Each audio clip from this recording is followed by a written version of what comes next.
You are joining us for the deep dive, the analysis that cuts through the noise of financial markets and delivers the strategic knowledge you need straight from the source. Today, we are immersing ourselves in the structure of the National Stock Exchange of India, using the rich quantitative material you provided us. This is the India Ownership Tracker Q2 FY26 report. And this document, it's not just some quarterly update. It feels like a historical marker, detailing ownership patterns across all NSE-listed companies from July through September of 2025. It really is. It's a snapshot of a moment in time, but it tells a story that's been building for years. Exactly. So our mission today is to synthesize this massive data set into a single cohesive narrative. We're asking the big question, who owns India Inc.? And the core thesis, I think, is inescapable. It is. We are witnessing a monumental structural shift, a real, changing of the guard where the long-held torch of market dominance is passing from global players to disciplined domestic capital. That's the perfect way to frame it. The market's resilience is increasingly being anchored locally. Okay, let's unpack this and establish just how dramatic this shift has been. What's truly fascinating here is how this report captures a generational trend, hitting a critical inflection point. Yeah. I mean, for nearly 2 decades, the conventional wisdom held that India's market dynamics were dictated by foreign portfolio investors, or FPIs. Right. FPI sentiment was everything. It was. When they bought, the market flew. When they sold, you braced for impact. The whole market crumbled. But not anymore. Not anymore. Now, domestic institutional players and individual investors, they're not just counterbalancing those flows. In many ways, they are structurally taking the lead. So let's start with the headline. Give us that immediate, high-impact data point from the September 2025 quarter. Okay, so the power of the domestic investor, and you have to look at it in combination, right? Direct retail investors plus their indirect holdings through the massive mutual fund channel. The combined The combined force. It has reached an unprecedented level. Individuals now own 18.75% of the total market capitalization. 18.75%. Yeah. And that figure is powerful enough on its own, but what does it represent historically? Is that a record? It is the highest share individuals have held in 22 years, a 22-year high. Wow. But the real significance, I think, is the ongoing reversal of dominance. This marks the 4th consecutive quarter where the combined ownership stake of domestic individuals has definitively surpassed that of the FPIs. 4th quarter in a row. Yes. So this is no longer a temporary fluctuation. It's not a blip on the radar. It is a sustained structural reality. That is a fundamental reversal. I mean, FPIs have been, for so long, the single most powerful non-promoter group. So if domestic individuals are hitting a 2-decade high, it stands to reason that the FPIs must be sitting at a corresponding low. Where are they now? They are indeed at a multi-year trough. FPI ownership fell to 16.9% in Q2 FY26. 16.9. And the historical context here is absolutely critical. That 16.9% is the lowest level of FPI ownership recorded in over 15 years. 15 years. This didn't happen overnight, of course. But the pace of the retreat in the last 4 quarters, it's been relentless, really, just fueled by sustained outflows. I want to focus on the magnitude of that flip you mentioned because it really hammers home the change. You had a specific data point from about a decade ago. I do. Think about the ownership gap. If you look back to, say, March 2014, FPIs held a substantial ownership advantage over individuals, a massive 11 percentage point difference. 11 points. So foreign money was completely in command. Completely. Today, that narrative has been completely flipped on its head. The gap has reversed entirely, resulting in a negative 1.9 percentage point spread. With domestic individuals on top. Firmly in the driver's seat. The key insight, I think, for any investor watching India now is that you have to analyze the depth and stability of the domestic foundation first, rather than focusing solely on these fickle global capital flows. That structural resilience is exactly what we need to unpack next. So let's dig into the drivers of that domestic foundation. Let's start with the largest institutional player on the local side, domestic mutual funds, or DMFs. When you look at the Q2 report, their performance and growth, it reads like an unstoppable force. They absolutely are the institutional engine of this domestic muscle. The momentum, as captured in this data, is genuinely unprecedented and, I think, deeply rooted in investor behavior. So what did we see this quarter? DMFs scaled new ownership peaks across all market segments during the quarter ending September 2025. But this achievement is part of an astonishing run. Get this. It marks the 9th successive quarter of hitting new highs in their ownership share. 9 quarters straight. That's over 2 years. In a market known for its volatility and, sensitivity to global macro cycles, that kind of consistent growth, it can't be attributed to a cyclical market trade or some short-term trend. No, absolutely not. It has to signal something much more profound about the long-term allocation of wealth within the country. Precisely. Their institutional maturity is really evident now. Their ownership share stands at 10.9% of the total NSE-listed companies' market cap. 10.9% of everything. Yes. But if you refine that focus to just the highest quality, largest companies, the Nifty 50 benchmark, that figure is even more concentrated. It clocks in at 13.5%. And this consistent climbing growth is built on what? It has to be money coming in the door. It's fundamentally built on sustained, massive inflows. It demonstrates the trust and, I'd say, the discipline of the underlying investors. Q2 FY26 saw net investments by DMFs totaling an incredible Rs 1.64 lakh crore. That's a huge number for one quarter. It is. It's not just a high figure. The report notes that the September quarter saw the highest net investments by DMFs on a quarterly basis ever. Wow. And what's more, this quarter extends an amazing streak. It's the 18th straight quarter of positive flows. 18. We are talking about 4.5 years of continuous net positive capital injection into the market through this channel. That figure 18 straight quarters is just staggering, especially when you contrast it with the quarterly volatility of FPI flows we just talked about. Exactly. And we know what powers that consistency. It's the SIP phenomenon, systematic investment plans. This isn't about discretionary trading capital, is it? This is about automated, disciplined, long-term savings becoming the primary source of market liquidity. The SIP phenomenon is the true structural driver here. It represents a fundamental shift in household behavioral economics. How big are the numbers now? Average monthly SIP inflows hit ORIS 28,697 crore in Q2 FY26. Almost 29,000 crore every single month. Every month. And that's growth of over 20% year over year. Mm-hmm. To understand why this is so critical for market stability, you have to consider what this capital is. It is not hot money seeking quick returns. It is savings capital. It's often replacing traditional, less productive assets like physical gold or, low-yield bank deposits. It's a fundamental change in how people save. It is. And what makes this movement so profoundly structural is its persistent momentum. The 3-month rolling quarter-on-quarter growth in SIP inflows has remained positive every single quarter since November 2020. Every quarter since late 2020. Think about that. It indicates that millions of households have formally integrated equity investment into their monthly budget and financial planning, regardless of short-term market fluctuations. So even if the market has a bad month, that money still comes in. That money still comes in. This discipline provides a mandatory, stable, and predictable demand curve for equities, which is fundamentally different from the discretionary, valuation-sensitive supply of FPI capital. So this is the antithesis of the typical retail bubble, where you see investors rush in at the top and then panic sell at the first dip. Exactly. This is systematic wealth accumulation, and it's being executed through institutional managers. Okay, let's delve into how those managers are deploying this immense capital. Are they predominantly leaning into passive index strategies, or are they actively managing the portfolio with all this new money? The holdings demonstrate a clear confidence in active deployment. Passive funds, which just track the indices, they remain stable, maintaining a 2.0% share of total market cap. So passive is growing, but it's not where the action is. Well, passive strategies are growing quickly, but actively managed funds expanded their share by a notable 31 basis points quarter on quarter, reaching 9.0% of the total market cap. And what does that signal to you? This is a signal of active confidence. I mean, when fund managers see Rs 1.64 lakh crore coming in, and they increase their active allocation, it means they're identifying specific areas of opportunity. They're confident in deploying capital into stock-specific strategies, rather than just passively tracking the index. It points to depth in research and high conviction in specific sectors. Absolutely. That makes the institutional side clear, stable, growing, and actively managed. Now, let's look at the other pillar of domestic dominance, the individual investor base itself. We touched upon the 22-year high ownership share of 18.75%. Let's break down the sheer scale of this retail revolution. The combined force of individuals is, I think, the defining market feature of this period.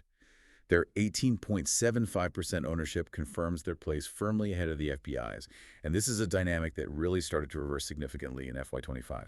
And this wasn't just a market shift, was it? It was a technological and demographic acceleration. Completely. When we talk scale, the numbers are just enormous.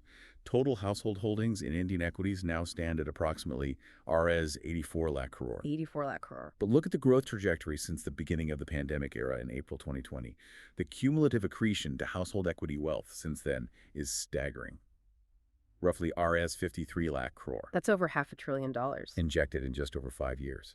It demonstrates a generational shift in wealth creation and allocation. That Rs 53 lakh crore figure demands context. It implies that a massive portion of new domestic savings is being permanently redirected towards equities. But the most important element of the structural shift to me is the expansion of the investor base itself, the democratization of the market. Absolutely. The structural deepening is quantified by the sheer number of people participating. The number of unique registered investors on the NSE has nearly quadrupled over the last 6 years. Quadrupled? Reaching 12 crore as of September 2025. That is 120 million individual investors. This growth is a reflection of digital onboarding, the rise of discount brokerages, and simplified KYC processes. It's made market entry almost frictionless. And are these active accounts, or just people opening an account and letting it sit? No, that's a great question. This isn't a base of passive dormant accounts. The active investor base, and we're defining that as those who execute at least one trade annually, has tripled over the last 5 years. Triple. Growing from about 1.17 crore to 3.52 crore. This is a vast, engaged, and increasingly sophisticated pool of domestic capital. It's far beyond the capabilities of the system even a decade ago. I wonder about their direct behavior, though. We know the mutual fund channel is sticky. But when volatility hits, as it did in the recent quarters, did the direct individual investors pull back or panic, or did they show resilience? They showed significant resilience and, I'd argue, a willingness to utilize volatility as a buying opportunity. After turning net sellers briefly in the preceding quarter, Q1, individuals pivoted back to become net buyers in Q2 FY26. So they were buying the dip. They were. They injected Rs 20,469 crore, or approximately $2.4 billion directly into the NSE secondary markets. And that's on top of their SIP contributions. Exactly. This renewed buying is crucial because it stabilizes their direct ownership stake at 9.6% of the total market cap, keeping it range-bound and consistent over the past 9 quarters. So it's not just one channel. It confirms that the retail base is structurally relying on both the passive SIP channel and active direct buying to absorb market liquidity. They are stabilizing the floor when institutional FPIs are selling. This shift toward domestic resilience is truly the core takeaway. Now, let's flip the conversation and analyze the other half of the dynamic. Here's where it gets really interesting. The FPI retreat and what drove this massive outflow. The FPI narrative in Q2 FY26 is defined by a deep and persistent decline. Their ownership, as we established, fell to 16.9%, the lowest in over 15 years. The outflows were enormous. How much did they sell? US $8.7 billion in net selling during Q2 FY26 alone. And when you zoom out, this follows a broader trend. The net outflows over the 12 months ending September 2025 reached a hefty US $29.6 billion. Almost $30 billion pulled out in a year. A huge amount. And the impact was felt most acutely in the large cap segments, which are typically their areas of focus. FPI ownership in the Nifty 50 and Nifty 500 companies fell to 13-year lows, 24.1% and 18% respectively. So this was a systematic reduction of India exposure across the blue chip segment. It was. So we have domestic capital flowing in at record levels, absorbing an $8.7 billion foreign outflow. What was the explicit cause of that selling? Was it specific to India, or was it a reaction to something much larger happening globally? The report attributes the selling primarily to macro and global positioning rather than India-specific performance issues. The drivers were rooted in a widespread global risk-off environment. Risk-off, the classic flight to safety. Exactly. 3 major factors were cited: elevated U.S. real yields, a strengthening U.S. dollar, and renewed trade-related uncertainty. Let's unpack those elevated U.S. real yields for a moment. What does that mean in practical terms? So this is the yield investors receive on U.S. Treasury bonds after accounting for inflation. When those real returns increase, safer U.S. assets, which are seen as risk-free, suddenly look much more attractive relative to the perceived risk of emerging markets like India. So the opportunity cost of being in India goes up. Precisely. Global capital, especially mandated institutional funds, rotates away from higher-risk assets towards guaranteed returns in the safest global reserve currency. And the stronger dollar exacerbates that problem for FPIs invested in rupee-denominated assets, right? Exactly. A stronger dollar means that when they convert their rupee profits back into dollars, those profits are diminished. It creates a currency drag. This just reinforces the rotational impulse toward U.S. assets. Beyond the macro factors, the report cited valuation discomfort. India has historically commanded a premium, but how much did that valuation gap play into the selling decision compared to pure global rotation? That valuation discomfort was the second major driver. India's equity market has consistently traded at elevated valuation multiples relative to many other emerging markets, especially within Asia. And that premium is usually seen as justified. It often is, justified by superior growth prospects and political stability. But when global yields rise, that premium looks less palatable. It becomes harder to justify paying more for Indian assets when you can get a decent, safe return in the U.S. And this triggered specific portfolio rotation, not just a general sell-off of all emerging markets. Right. The report notes that capital flowed towards other Asian markets, specifically Taiwan and South Korea, which were actively capitalizing on the global AI hardware upcycle during that period. So it was a thematic trade. It was likely a combination. A realization of profits in expensive India to deploy into cheaper markets, offering high thematic growth potential, which at that moment was AI hardware.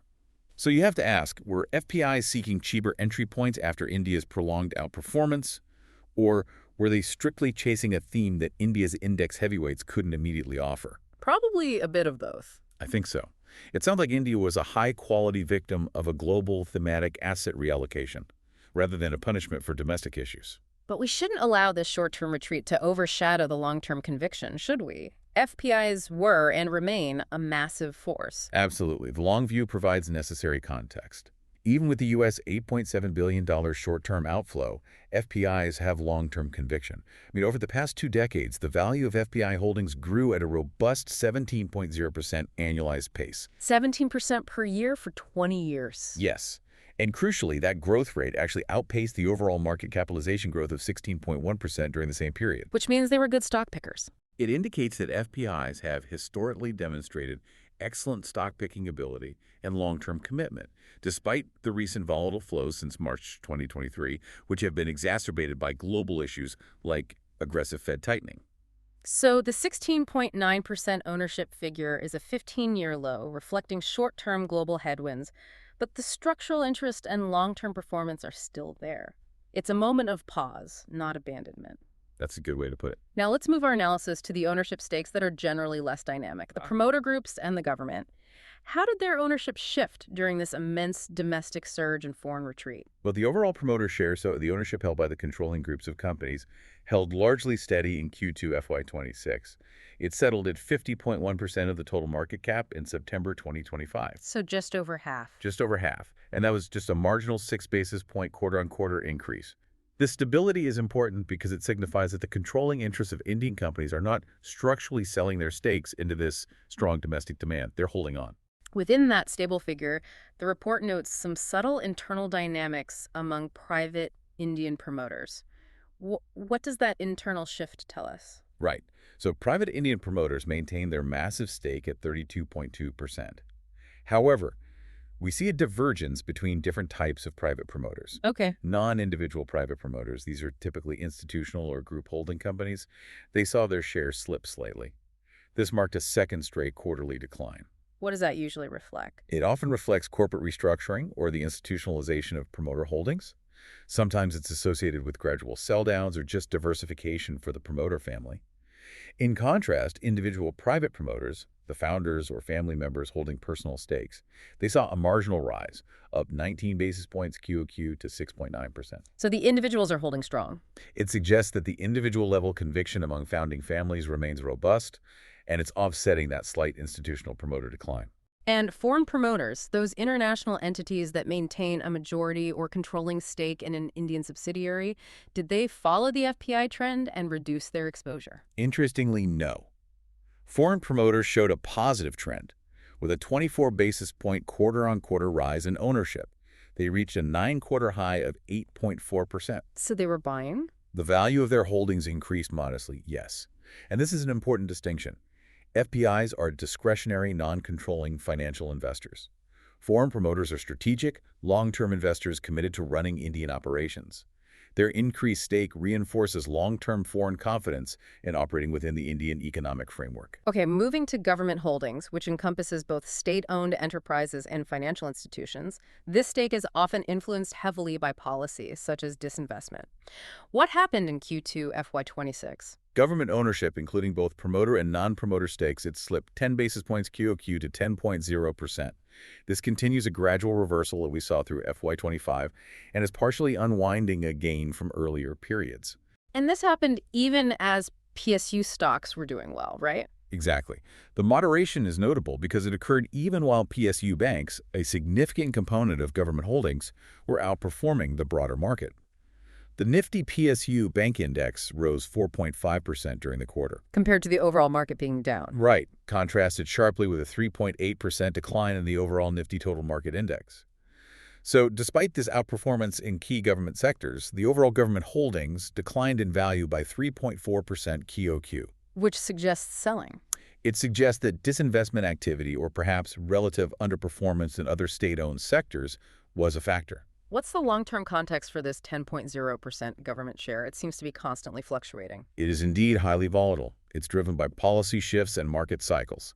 Government ownership was in a long-term structural decline between 2010 and 2022, primarily due to strategic disinvestment. But then it shot back up. It did. There was a sharp rebound of about 5.2 percentage points between April 2022 and March 2024. This massive jump was driven by two key factors: the landmark listing of the Life Insurance Corporation of India, LIC, and the strong, sustained market rally in public sector undertaking, or PSU, stocks during that period. And since that peak? Since that peak, the trend has reversed through FY25 and remained range-bound in the first half of FY26. The key thing to remember is that this ownership is highly concentrated. Four sectors, financials, energy, utilities, and industrials, account for nearly 90% of the government's total holdings. Which reflects their legacy presence in core economic infrastructure. Exactly. That concentration underscores the strategic nature of their holdings. Now let's pivot to the sectoral battleground. This is where we see the actual conviction play out. By comparing the strategies of the rising domestic buyers, the DMFs, and the retreating foreign sellers, the FPIs, we get crucial insights into their differing long-term views on the Indian economy. Let's start with the one sector that dictates the index, and where both groups have historically maintained the largest exposure: financials. This is the consensus favorite, structurally important to both international and domestic narratives. Okay, so how did DMFs position themselves in the financial sector in Q2? Still bullish. Very bullish. DMFs maintain financials as their highest ownership sector for the sixth straight quarter. They hit a new record high of 13.6% ownership within the sector itself. So they're committed. Unwavering commitment. However, their total portfolio allocation to financials did edge down slightly by 12 basis points QOQ to 29.6%. And why was that? A change in conviction. The report attributes this minor dip not to a lack of conviction, but rather to the sector's relative underperformance during the quarter compared to the rest of the market. It simply means other sectors grew faster in their portfolio. I see. And what about the FPIs and financials? FPIs also kept financials commanding their highest ownership at 24.3% of the sector's value. This reflects their long-standing overweight, or OW, stance, but here the selling impulse was acutely visible. How so? FPI ownership in financials dipped 86 basis points quarter on quarter. It reached a more than two-decade low. A two-decade low in their favorite sector. Yes. This demonstrates that while financials remains their most preferred sector, the global imperative to reduce exposure led to selling even in their highest conviction holdings. So financials is the consensus, but the FPI retreat is diluting that consensus. Let's look at where the strategies explicitly diverge. I'm thinking consumption and information technology. They showed sharp, conflicting signals. The divergence here really eliminates the difference between backing the domestic story versus backing the export story. Take consumer discretionary. The domestic play. Exactly. DMFs strengthened their OW stance to an 18-year high, allocating 14.8% of their portfolio here. This is a deep, high-conviction bet on the growing purchasing power of the average Indian consumer. And this is aided by policy, too. Aided by factors like recent GST reforms, which standardize taxes and boost organized retail. What's interesting is that FPIs, despite their overall selling, also seem to like this story. They do. They also increased their allocation to consumer discretionary to a record 12.7%. This suggests that while FPIs are selling macro India risk, The domestic consumption growth narrative is universally shared as a key alpha driver. They still want a piece of that. Now, for the critical divergence, information technology, IT is export-linked. It's sensitive to the U.S. economy and global corporate spending. This has traditionally been the territory where FPIs dominate. In IT, the structural shift is striking. FPIs aggressively reduced their allocation. They recorded a massive 1.25 percentage point quarter-on-quarter drop. 1.25% in a single quarter is a huge move. It's a huge move. Their IT allocation fell to a record low of 7.9%, marking the first time in 3 years that FPIs turned mildly underweight, or UW, on the sector. To appreciate the scale of this, IT used to be the FPI favorite, right? It peaked at a colossal 31.5% allocation back in 2002. It has now slipped to only the fourth most preferred sector. This shift signals a lack of confidence in the near-term global corporate spending cycle, compounded by that high-growth thematic focus on AI hardware elsewhere in Asia we discussed. And how did the domestic mutual funds react to that same uncertainty? Did they follow the FPIs out the door? This is where it gets fascinating. DMFs showed far more stability. They adopted a neutral stance on information technology, turning less negative than they were previously. Less negative, so they were actually adding or at least not selling. Right. This divergence suggests that domestic fund managers either see better valuation comfort after the recent FPI-led sell-off, or they anticipate that the global slowdown may be shorter-lived than foreign investors fear. They are not selling aggressively, which indicates they see a floor in the sector's valuation. Let's discuss the more defensive and cyclical sectors. What were the FPIs and DMFs doing in commodities and consumer staples? On the cyclical side, both FPIs and DMFs maintained a negative or underweight stance on commodity sectors, specifically energy and materials. That indicates caution about global commodity pricing. And for DMFs, that caution extended to consumer staples. It did. Consumer staples has been underweight for the 40th straight quarter in the Nifty 500 universe. 40 quarters. That is a full decade of institutional skepticism about a seemingly defensive sector. It is. And the reasons cited are structural. There's intensifying competition from new digital native brands and quick commerce players disrupting traditional distribution models.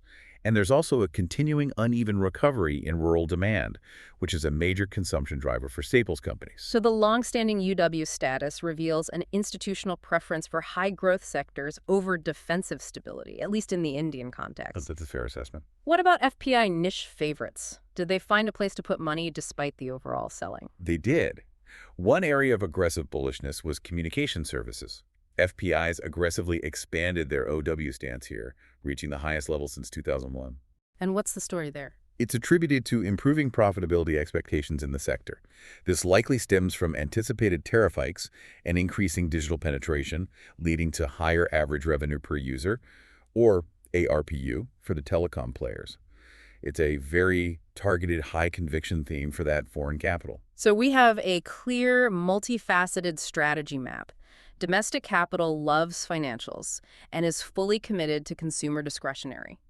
Meanwhile, FPIs are cutting IT exposure due to global fears, but are maintaining conviction in financials and making concentrated bets on structural turnarounds like communication services. That's a great summary of the battleground. This brings us to portfolio structure itself. We know institutions are growing and FPIs are shrinking, but are they allocating their capital to the same types of stocks, or are they diversifying differently? This seems to be another key area of divergence. It's huge divergence. We see a clear division between what you could call institutional flight to quality and retail pursuit of alpha. Explain that. Institutional investors, so that's FPIs, DMFs, banks, insurance companies, they substantially increase their allocation to Nifty 50 companies and the top decile companies in Q2 FY26. This is like a classic reaction to macro uncertainty, a flight to stability amid heightened uncertainty. They're hiding in the big, liquid names. Exactly. You see this concentration in the numbers. Banks, financial institutions, and insurance companies show the highest concentration in the top decile at 91.4%. They were closely followed by FPIs at 90.3%. For these large, mandated pools of capital, the liquidity and safety offered by the blue chips are paramount when the global outlook is cloudy. And the domestic mutual funds mirrored this large cap bias, right? They are absorbing the largest chunks of money, so they need that liquidity. DMS increased their allocation to the top decile to an 18-quarter high of 84.7%. But here is the critical analytical point from the report. Okay. This increase outpaced the rise in the top decile's weight in the overall market. This widened the allocation gap relative to the market weight to an all-time largest gap of 3.8 percentage points. So what does that mean? They're not just passively following the index weight. No, this isn't just about market dynamics. This confirms a structural, deliberate preference for blue-chip quality and liquidity among domestic funds.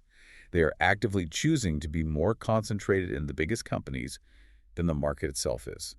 That structural preference is logical for large institutional managers, but it raises a question. If domestic institutions are piling into the largest, safest blue chips, but retail investors, the dominant force of market expansion, are chasing alpha in the mid and small caps, doesn't that create a future liquidity risk if the institutional capital isn't supporting that broader market? That is the essential structural tension developing in the Indian market right now. You've hit the nail on the head. Institutional capital deployment is risk-averse, focused on safety and scale. Retail capital, however, is demonstrating massive growth outside of that blue-chip comfort zone. And the numbers back this up. They do. Individual investor share in the Nifty 50 free float fell for the 8th consecutive quarter. It hit a 25-quarter low of 13.0%. Eighth quarter in a row, they've reduced their Nifty 50 holdings. Yes. But again, this isn't passive selling. It's calculated diversification. Individual investors' ownership outside the top 10% market cap companies is rising, underscoring their dominant presence in the microcap segments and beyond. They are intentionally exploring the broader market universe. And this behavior is entirely justified by the performance data. Retail investors are simply going where the alpha is. Precisely. The 5-year performance context strongly supports the retail preference for the broader market. Over the last 5 years, ending September 30, 2025, the Nifty Midcap 50 delivered a staggering 27.9% compounded annual growth rate, or CAGR. Almost 28% a year. And the Nifty Small Cap 50 returned 23.6% CAGR. Both significantly outperformed the Nifty 50, which returned 17.0% the CAGR. The retail pursuit of higher returns is happening in the mid and small cap space, and they're using their expanding capital to dominate those segments. To quantify this concentration versus breadth, let's use the Herfindahl-Hirschman Index, or HHI. It's a key metric for measuring portfolio concentration, often used in competition law. For our listeners who may not deal with this index daily, how should we interpret HHI in this context? Right. It sounds complex, but the idea is simple. The HHI is calculated by summing the squares of the market share, or in this case, the portfolio allocation, of the firms involved. A higher HHI number indicates a more concentrated portfolio, where investment is focused on fewer names. A lower HHI indicates greater diversification. Higher is more concentrated, lower is more spread out. Exactly. And the data provides clear evidence of diversification across the board. The overall institutional HHI eased to 186, which is the second consecutive decline. So even the institutions are broadening out a bit. Yes. This confirms that while institutions are favoring large caps in that flight to quality, they are buying more different large cap names, broaden their exposure slightly, even within the safest segment. Individual investors, we know, are everywhere. What is their HHI? As you'd expect, individual investors continue to be the least concentrated. They display the lowest HHI levels at a mere 63. This is consistent with their vast, diverse exposure across the mid, small, and micro-cap segments. Their investment approach is highly decentralized, reflecting that democratization enabled by digital platforms. And what about FPIs? They have historically been known for having very narrow portfolios, focused intensely on the few stocks that dominate global indices. FPIs remain the most concentrated group, with an HHI of 258. However, even their concentration story is evolving dramatically. So, their HHI is significantly down from their post-pandemic peak of 411 in September 2020. This massive drop from 411 to 258 implies a profound change in the research and due diligence process. it's a huge drop in concentration. It is. So while FPIs are selling down their overall India exposure, they are simultaneously widening their investment base. FPIs are now holding stakes in a record 2,046 listed companies. So they're invested in more companies than ever before. Yes. For a decade prior, their investment breadths had stagnated. This implies that global capital, even while facing risk-off impulses, is now structurally viewing the Indian market more deeply. They're going beyond just the top 20 or 50 index names. They are exploring the entire spectrum of quality companies, which suggests a maturing long-term engagement model, even if short-term flows are negative. That's a powerful and complex duality. FPIs are reducing overall exposure due to global macro factors, but they are dramatically increasing the breadth of their research and investment holdings. At the same time, domestic institutions are absorbing that supply, but concentrating heavily on the largest, safest names. It's a fascinating push and pull. We have covered a tremendous amount of ground here, moving from raw quantitative data to the strategic and behavioral implications of this market flip. To summarize the key takeaways of this deep dive, the long-term dominance of foreign capital has definitively reversed, creating a new, domestically anchored market structure. The quantitative evidence is overwhelming. DMF and combined individual ownership is at a 22-year high, while FPI ownership is at a 15-year low. And the key synthesis is that of structural resilience. Domestic mutual funds, fueled by stable, disciplined SIP flows that delivered RS 1.64 lakh crore in Q2 FY26, are providing a formidable counterbalance to the U.S. $8.7 billion in FPI outflows. And this capital is different. This capital is sticky, it's predictable, and it fundamentally changes the market's vulnerability profile. We also saw distinct investment philosophies play out on the sectoral level. There's a consensus bullishness on financials and consumer discretionary, but there's a clear, fascinating split on technology, where FPIs are turning bearish for the first time in 3 years, while DMFs are holding steady with a neutral stance. Reflecting those differing views on the global versus the domestic outlook. Exactly. So what does this monumental shift, where the market is moving from FPI-led to domestic-led stability, mean for the structural future of India Inc.? Well, if we connect this to the bigger picture, this transition significantly reduces the vulnerability of Indian equities to sudden, large-scale global shocks and FPI outflows. The market structure is maturing rapidly, driven by these predictable domestic capital flows and an expanding retail base. So when the next global crisis hits, When global factors like elevated U.S. yields drive foreign money away, the local money is now deep enough and disciplined enough to absorb that supply. It can stabilize valuations and prove the market's inherent depth. But here is the final provocative thought, building on a subtle detail from the report about the shift in controlling interest. okay, let's hear it. The source notes that promoter ownership in the Nifty 50 has hit a 23-year low of 40.0%. This is partly driven by the gradual decline of private Indian promoters' stake, reflecting a long-term trend toward professionalization and increased free float. A 23-year low for promoters in the biggest companies. Yes. And declining promoter stake is a hallmark of developing, institutionally mature markets. It's similar to what we see in the U.S. or Europe, where the majority of equity is owned by institutional funds and the public float. So here's the question. If domestic institutions and individual investors continue their steady, structural absorption of foreign sell-downs and promoter stake reductions, will the Indian equity market ultimately converge toward a truly institutional investor-dominated free float model? And what would that new ownership balance between local institutions, local retail, and foreign capital look like 5 years from now? That is the big question. That transition from a market dominated by insider promoters to one driven by professional, institutional, and public ownership will define the next decade of India Inc. A shift that large changing the fundamental power structure of the nation's economy demands continued attention and analysis.